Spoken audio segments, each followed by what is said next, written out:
What's up mga Jai? Another day, another vlog na naman. So today mga Jai, maulan ang panahon, pero pupunta pa rin tayo sa school. Alam niyo, nag-red rainfall alert na mga Jai. Pero college student tayo, hindi nagpapatinag sa ganyan, kahit bagyo pa yan. So here's my outfit for today. Wow! Nag-jacket tayo mga Jai dahil maulan.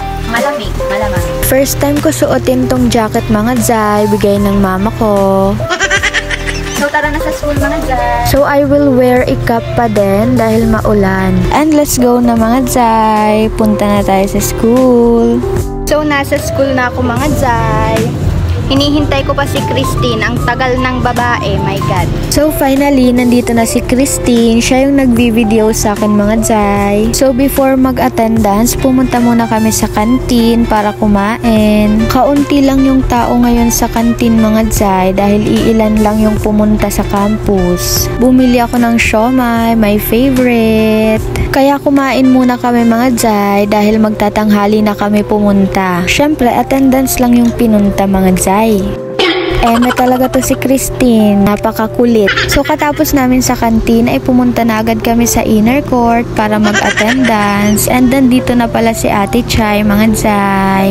So mga Jai, papunta kami sa field. May event daw doon. So let's check it out. At ito pala yung gaganapan dito mga Jai, mga palaro nila. Ang saya panoorin mga Jai, naghihiyawan yung iba. So after, lumabas na kami mga Jai. So mga Jai, galing na kami sa school. Papunta kaming RTR para tumambay daw. So ayun, tara!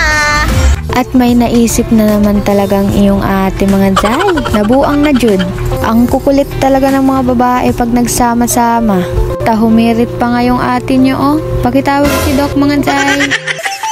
Mahaba-habang paglalakad to mga Jai. At ito nga ay nadaanan namin mga Jai, kaso hindi ko alam kung anong tawag dito. At nasa RTR Plaza na kami mga Jai. Gaganda naman ng mga kasama ko.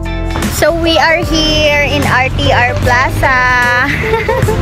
Maikli lang yung vlog natin for today mga Jai dahil kaunti lang ang kaganapan. And nag-visit muna kami sa church before umuwi. So mga Jai, nandito na kami sa boarding house. Ayan, nag-i-snack lang kami dito.